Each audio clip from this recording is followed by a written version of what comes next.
Hola chicos, ¿cómo están? Bueno, en esta primera parte del video vamos a hacer un repasito de lo que venimos viendo en los últimos trabajitos. Nosotros habíamos dicho que los seres vivos tenían tres funciones vitales. La primera era la función de nutrición, ¿sí?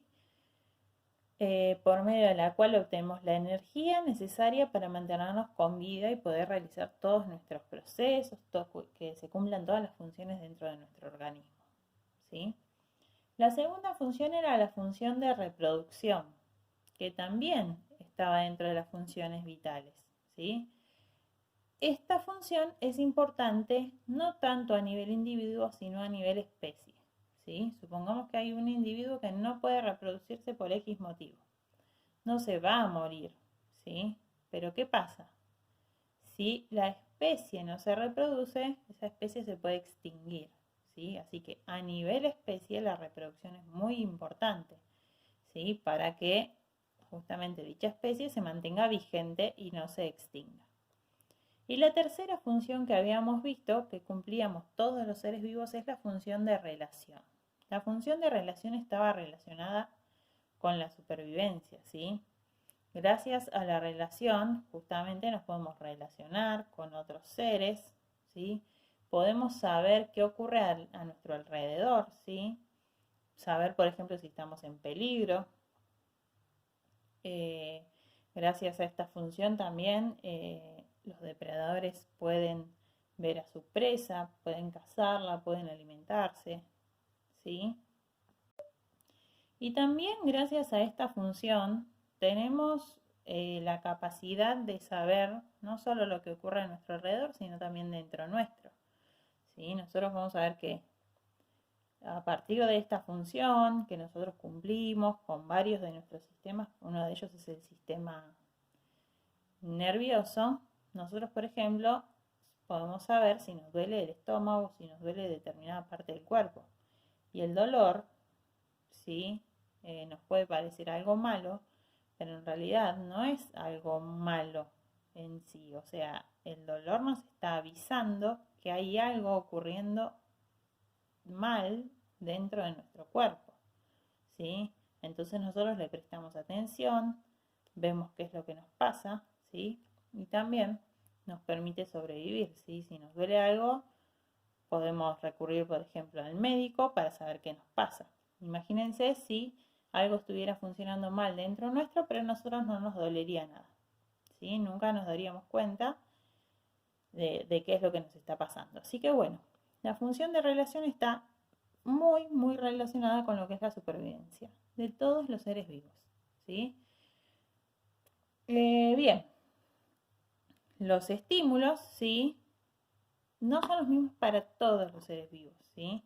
Piensen que nosotros vemos en un determinado rango de luz, también lo que son los sonidos, escuchamos dentro de un determinado rango, tenemos la capacidad de escuchar nosotros los seres humanos.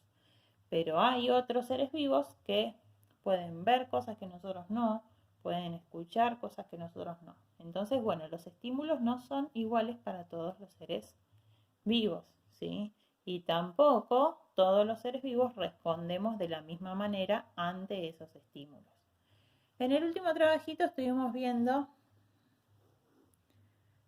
la función de estímulo y respuesta en las plantas, ¿sí? Entonces habíamos visto que las plantas responden de dos maneras diferentes, por medio de los tropismos y por medio de las nastias, ¿sí? Y acá quiero diferenciar bien esto, como para que quede bien clarito cuál es la diferencia entre uno y otro. Muy bien, entonces, la primera diferencia es que los tropismos son el crecimiento de alguna parte de la planta de forma lenta en una dirección, ¿sí? En cambio, la nastia es un movimiento rápido, ¿sí? Primero que es un movimiento que va a realizar alguna parte de la planta y ese movimiento lo vamos a poder ver, ¿sí? Porque va a ser algo muy rápido.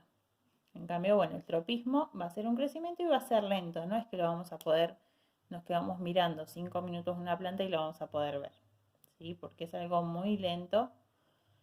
¿Y qué ocurre? En dirección a un estímulo, ¿sí? En cambio, la nastia no tiene dirección. Vamos a verlo con un ejemplo. Tengo una planta, por ejemplo, en una mesa, ¿sí? En el medio de una habitación y tengo una ventana de un solo lado, ¿sí? Ante el estímulo de la luz que va a entrar por esa ventana, la planta va a empezar a crecer hacia ese lugar, ¿sí? Las ramas y las hojas de la planta van a ir en dirección a la luz que entra por esa ventana, ¿sí? Yo no voy a notar de un día para el otro que la planta crece hacia ese lado, pero con el paso del tiempo voy a ver que la planta, ¿sí? Todas las ramas de la planta están en dirección a la luz de la ventana, ¿sí? En cambio, una nastia, un ejemplo de nastia podrían ser el ejemplo de las plantas carnívoras, que quizás en algún momento lo hayan visto, ¿sí? Las plantas carnívoras tienen unas estructuras que, en cuanto un insecto se posa sobre ella, esa estructura se cierra, reteniendo adentro al insecto, ¿sí? Entonces es un movimiento rápido. Yo puedo estar mirando a la planta, se le posa un insecto y voy a ver cómo la planta se cierra para atrapar al insecto, ¿sí? ¿Tiene una dirección en particular? No, ¿sí? Se cierra para atrapar el insecto y nada más. En cambio, el tropismo tiene una dirección específica. Las ramas van a crecer en dirección a la luz que entra por esa ventana, ¿sí? Y bueno, dependiendo cuál sea el estímulo, el tropismo pasa a llamarse de una manera o de otra, ¿sí? Por ejemplo, en este caso que hablamos recién, que las ramas crecen en dirección a la luz, el prefijo que se le pone es foto, que significa luz. Entonces sería un fototropismo. En el caso que la planta esté respondiendo a la gravedad, se dice que es un gravitropismo. En el caso de que esté respondiendo al agua, ¿sí? Sería un hidrotropismo. Y así hay diferentes tropismos. Y con las nastias pasa lo mismo. Por ejemplo, en el ejemplo que hablábamos recién de esta planta carnívora que encierra al insecto, lo que capta la planta es el movimiento del insecto. Entonces, en ese caso, el prefijo es sismo, sismonastia, ¿sí? O en el caso de las flores, por ejemplo, hay flores que se abren cuando empieza a haber luz del sol y a la tardecita, cuando el sol ya se entra, la flor se cierra. En ese caso sería una fotonastia, ¿sí? Y una cosa más que tenemos que saber es que los tropismos pueden ser positivos o negativos. Las nastias no tienen esa clasificación. Por ejemplo, podemos decir que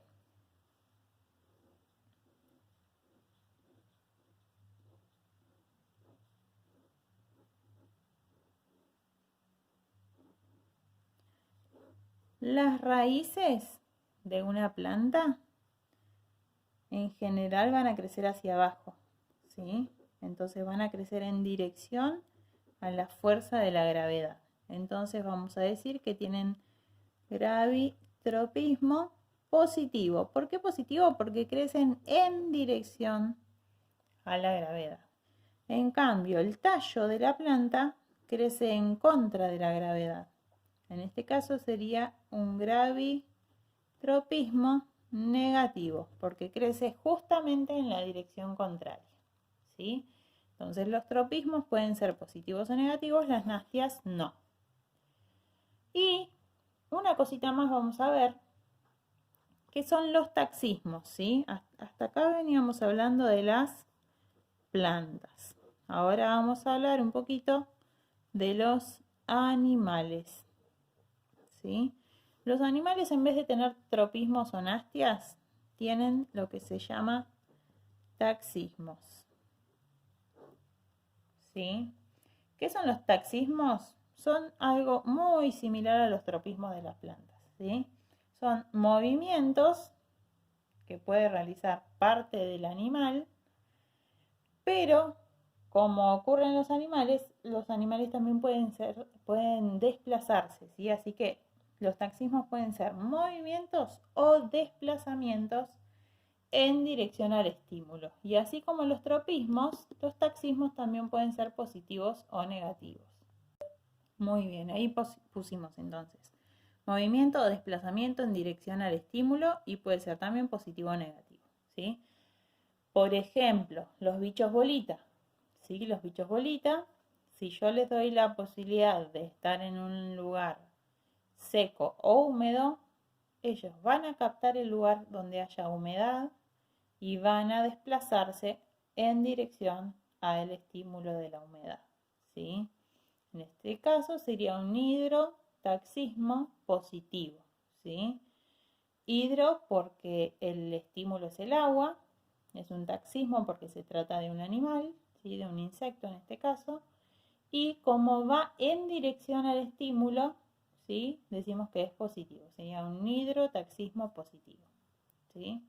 Entonces acá puede haber movimiento de una parte del animal o el desplazamiento completo del animal, ¿sí? En dirección al estímulo va a ser positivo, o si el animal escapa de ese estímulo, digamos va en dirección contraria al estímulo, sería negativo. En la actividad de hoy yo les voy a dejar diferentes imágenes y ustedes van a tener que clasificarlas, ¿sí? Siempre tengan en cuenta que si hay un animal va a ser un taxismo, si hay una planta puede ser un tropismo o una anastia, ¿sí? Y no solo me van a tener que poner si es un taxismo o un tropismo, sino me van a tener que poner qué tipo es, ¿sí? Un fototaxismo o un asismonastia, ¿sí? Y en el caso de los tropismos y los taxismos, me van a poner si es positivo o si es negativo, ¿sí? Recordemos que las nastias no tienen dirección, así que no son ni positivas ni negativas, pero los tropismos y los taxismos sí. Bien. Esto lo tienen que copiar en la carpeta, ¿sí? Y van a tener que hacer las actividades que yo les voy a mandar junto con este videito, ¿sí? Van a ver que en esas actividades, además de terminar con este tema de estímulos y respuestas en plantas y animales, vamos a empezar a ver un poquito lo que es el ser humano específicamente, ¿sí? Y vamos a empezar a ver lo que es el estímulo y la respuesta en seres humanos, ¿sí? Pero ¿qué pasa? En seres humanos le vamos a agregar una cosita más acá, al medio.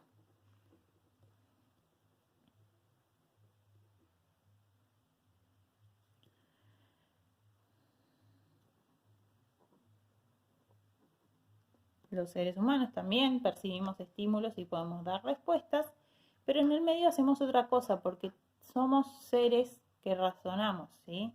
Ojo, también tenemos una parte de nuestro sistema nervioso que actúa de manera instintiva, ¿sí? Pero también hay cosas que nosotros las podemos razonar, ¿sí? Los animales, en cambio, las plantas actúan instintivamente, ¿sí? Entonces, acá en el medio vamos a agregar estímulo, procesamiento y respuesta, ¿sí? Nosotros captamos el estímulo, procesamos la información, nos fijamos si esa información es algo bueno, es algo malo, si nos puede llegar a traer una consecuencia u otra, y en base a ese procesamiento que hacemos damos una respuesta, ¿sí? Por ejemplo, yo agarro una taza caliente, el calor es el estímulo, ¿sí? Esa información va a ser enviada a mi cerebro, a alguna parte de mi encéfalo, ¿sí?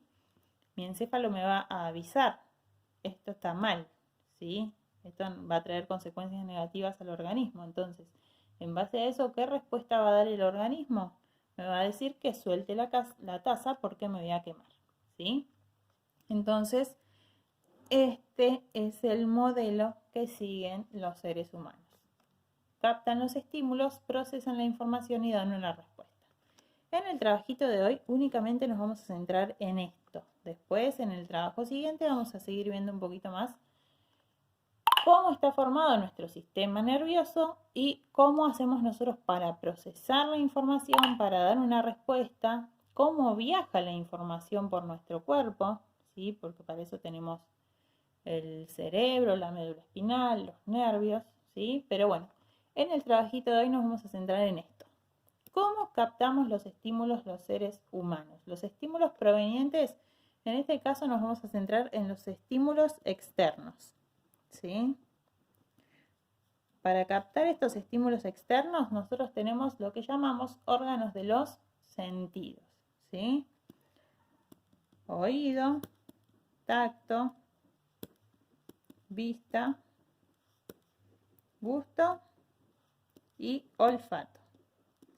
Así que bueno, con respecto a esto van a tener que leer y hacer la actividad. Cualquier duda que quede, chicos, me preguntan en Classroom y nos vemos la próxima.